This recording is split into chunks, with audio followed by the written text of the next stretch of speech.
Hello students, how are you? I hope you all are fine. आज हम हमारी हिंदी की पाठ्य पुस्तक क्षितिज भाग 1 का चैप्टर 5 पढ़ेंगे, जिसका शीर्षक है नाना साहब की पुत्री देवी मैना को भस्म कर दिया गया, जिसकी लेखिका है चपला देवी जी। तो बच्चों, जो ये हमारा पाठ है नाना साहब की पुत्री देवी मैना को भस्म कर दिया गया, वो एक रिपोर्टाज किसे कहते हैं? यथार्थ घटनाओं को संवेदनशील साहित्यिक शैली में प्रस्तुत कर देने को ही रिपोर्टाज कहते हैं। ये घटना उस समय की है जब 1857 में धुंधुपत नाना साहब ने अपने साथियों के साथ मिलकर कानपुर में हमला किया और उस युद्ध में बहुत से भारतीयों को अंग्रेजों ने कैद कर लिया। क्योंकि धुंधुपत और नाना साहब उस युद्ध में असफल रहे थे और जब भारतीय उनकी गिरफ्त से भाग गए तो अंग्रेज सिपाही नाना साहब को पकड़ने के लिए उनके महल बिठूर की ओर रवाना हो गए। लेकिन वहां जाकर अंग्रेजों ने देखा कि नाना साहब अपना महल छोड़कर वहां से भाग गए हैं, लेकिन अपनी बेटी मैना को अपने साथ ले जाना भूल गए हैं। मैना निडर, साहसी, आत्मविश्वासी, देश के लिए अपने आप को बलिदान करने वाली लड़की थी। अब जब महल को चारों तरफ से अंग्रेजों ने घेर लिया था, अंग्रेजों ने महल में सबसे पहले लूटपाट की। उन्हें ज्यादा सामान हाथ नहीं लगा। क्योंकि जो नाना साहब थे वो पहले ही कीमती सामान अपने साथ ले जा चुके थे। लूटपाट करने के बाद जब अंग्रेजों ने महल को उड़ा देने के लिए कहा तो तभी वहां देवी मैना आ गई। मैना को देखकर सभी अंग्रेज बहुत ही हैरानी में हो गए कि ये बच्ची कहां से आई, क्योंकि जब अंग्रेज महल को लूट रहे थे तब उन्होंने मैना को नहीं देखा था। महल में बचपन व्यतीत होने के कारण मैना का महल से बहुत लगाव था और महल को बचाने के लिए देवी मैना ने कैसे प्रयास किए, आइए जानते हैं। शुरू करते हैं हमारा पाठ। नाना साहब की पुत्री देवी मैना को भस्म कर दिया गया। सन 1800 ईस्वी के विद्रोही नेता धुंधुपत नाना साहब कानपुर में असफल होने पर जब भागने लगे तो वे जल्दी में अपनी पुत्री मैना को साथ न ले जा सके। देवी मैना बिठूर में पिता के महल में रहती थी, पर विद्रोह दमन अर्थात विद्रोह को समाप्त करने के बाद अंग्रेजों ने बड़ी ही क्रूरता, बेरहमी से उस निरीह बेसहारा कौन देवी मैना और निरपराध बेकसूर देवी को अग्नि में भस्म कर दिया अर्थात जला दिया। उसका रोमांचकारी वर्णन पाषाण पत्थर अर्थात कठोर हृदय को भी एक बार द्रवीभूत कर देता है, अर्थात उसे भी पिघला देता है। अर्थात जो नाना साहब की पुत्री देवी मैना है, जब वो बेकसूर थी, बेरहमी, जो अंग्रेज थे वो बेरहम थे और उस बेकसूर देवी मैना को जब वो अंग्रेज जलाकर भस्म कर देते हैं तो उनकी ये बातें सुनकर कठोर से कठोर हृदय भी पिघल जाता है।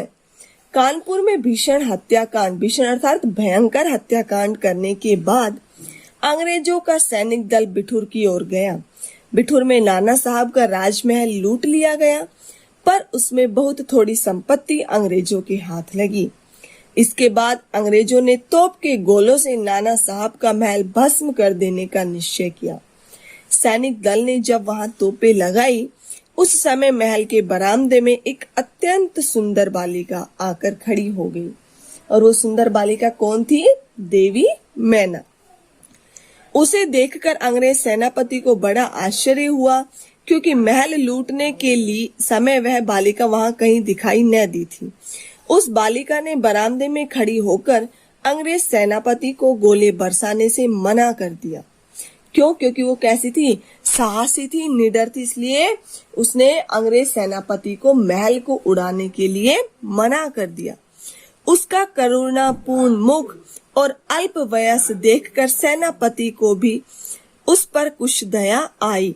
करुणापूर्ण अर्थात दयापूर्ण तो उसका मुंह देखकर और अल्प वयस अर्थात कम उम्र देखकर सेनापति को भी उस पर थोड़ी दया आ गई। सेनापति ने उससे पूछा कि क्या चाहती है। बालिका ने शुद्ध अंग्रेजी भाषा में उत्तर दिया, क्या आप कृपया इस महल की रक्षा करेंगे। किसने पूछा? देवी मैना ने ही सेनापति से पूछा कि क्या आप इस महल की रक्षा करेंगे। सेनापति, क्यों, तुम्हारा इसमें क्या उद्देश्य है, अर्थात क्या लक्ष्य है। बालिका, आप ही बताइए, यह मकान गिराने में आपका क्या उद्देश्य है। सेनापति, यह मकान विद्रोहियों के नेता नाना साहब का वायस्थान था। वायस्थान अर्थात रहने का स्थान था। सरकार ने इसे विध्वंस अर्थात नष्ट कर देने की आज्ञा दी है। देवी मैना, आपके विरुद्ध जिन्होंने शस्त्र उठाए थे वे दोषी हैं, पर इस जड़ पदार्थ मकान ने आपका क्या अपराध किया है। मेरा उद्देश्य इतना ही है कि यह स्थान मुझे बहुत प्रिय है, इसी से मैं प्रार्थना करती हूँ कि इस मकान की रक्षा कीजिए। क्यों? क्योंकि वहाँ देवी मैना ने जन्म लिया था और उस राजमहल में उनका बचपन व्यतीत हुआ था, इसलिए देवी मैना को अपने महल से बहुत ही लगाव हो गया।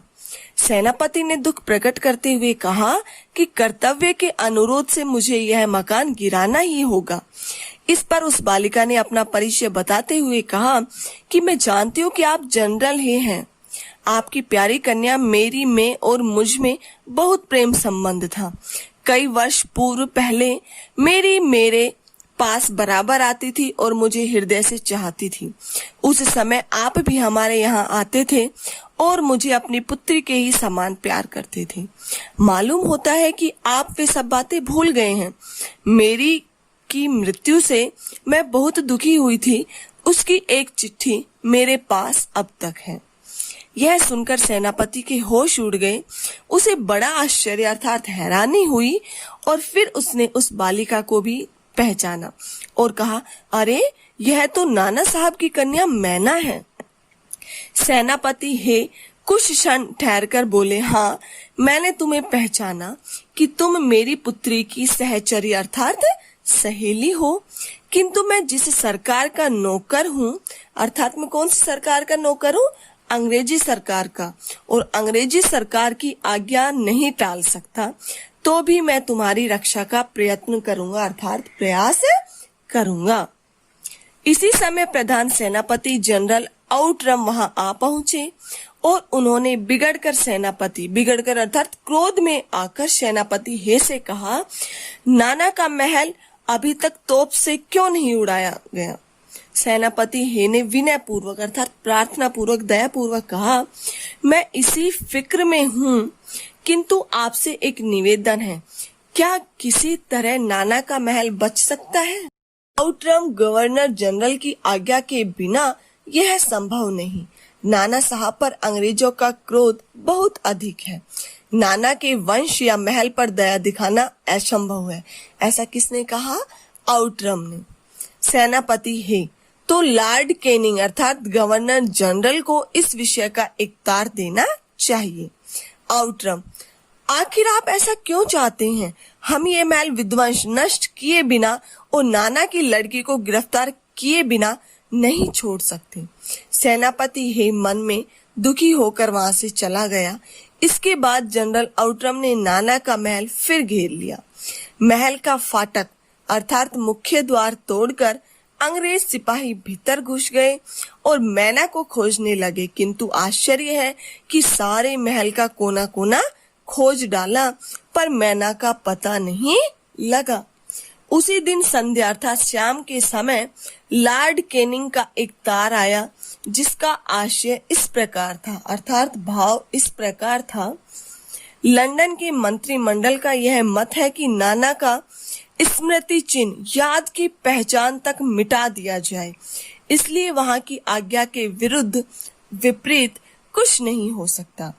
उसी क्षण क्रूर अर्थात निर्दयी जनरल आउटरम की आज्ञा से नाना साहब के सुविशाल राज मंदिर पर तोप के गोले बरसने लगे।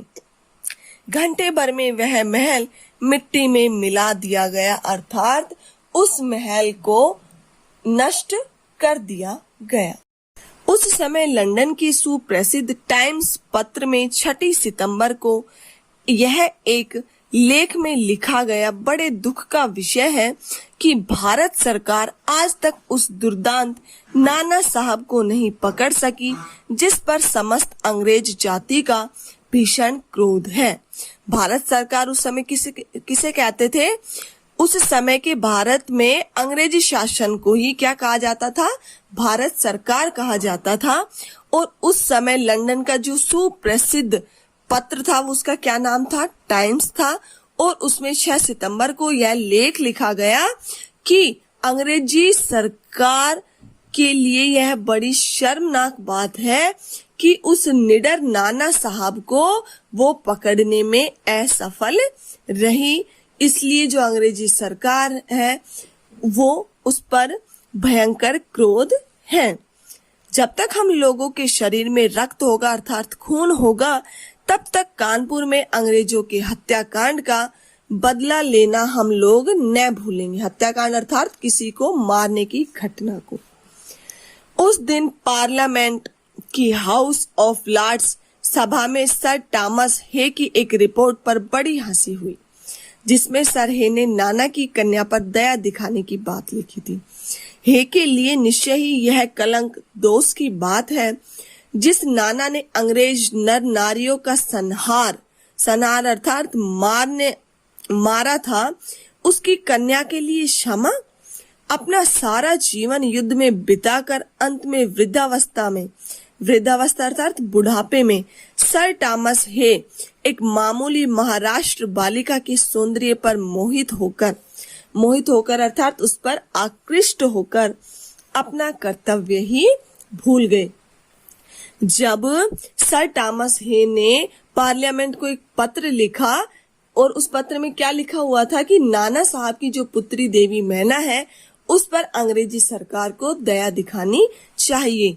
तो उस पत्र को पढ़कर अंग्रेजी सरकार को बहुत हंसी आई। क्योंकि जिस व्यक्ति ने अपना संपूर्ण जीवन उन भारतीयों के साथ युद्ध लड़ते हुए व्यतीत कर दिया था, अब बुढ़ापे में आकर वो ही अब जो उनके विद्रोही नेता है नाना साहब, उनकी कन्या पर दया चाह रहे हैं।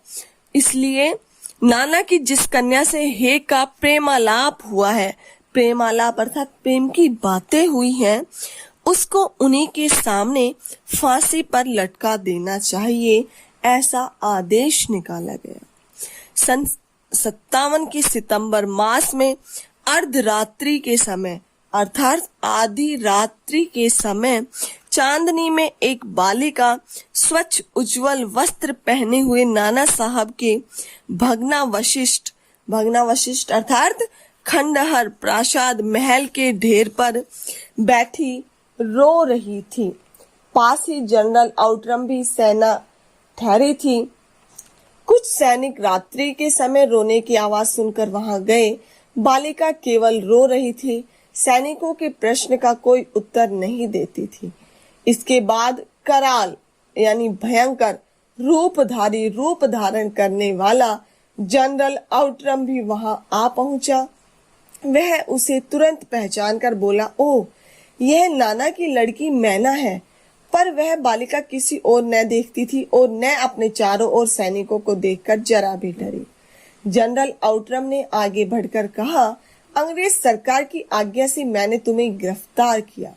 मैना उसके मुंह की ओर देखकर आर्त स्वर में बोली, दुखी स्वर में बोली, मुझे कुछ समय दीजिए जिसमें आज मैं यहाँ जी भरकर रो लूं। पर पाषाण हृदय वाले जनरल ने उसकी अंतिम इच्छा भी पूरी न होने दी। पाषाण हृदय अर्थात कठोर हृदय वाला किसे कहा गया है यहाँ पर? जनरल आउटरम को। उसी समय मैना के हाथ में हथकड़ी पड़ी और वह कानपुर के किले में लाकर कैद कर दी गई। उस समय महाराष्ट्रीय इतिहासवेत्ता अर्थात इतिहास को जानने वाला महादेव चिटनवीस के बाखर पत्र में छपा था, कल कानपुर के किले में एक भीषण हत्याकांड हो गया। अर्थात कानपुर में किसी को मारने की घटना हो गई है। नाना साहब की एकमात्र कन्या मैना धधकती हुई आग में जलाकर भस्म कर दी गई। भीषण अग्नि अर्थात भयंकर अग्नि में शांत और सरल मूर्ति उस अनुपमा बालिका को जलती देख, अनुपमा बालिका अर्थात जिसकी कोई उपमा न हो, ऐसी बालिका को जलती हुई देखकर सबने उसे देवी समझकर प्रणाम किया। Thank you.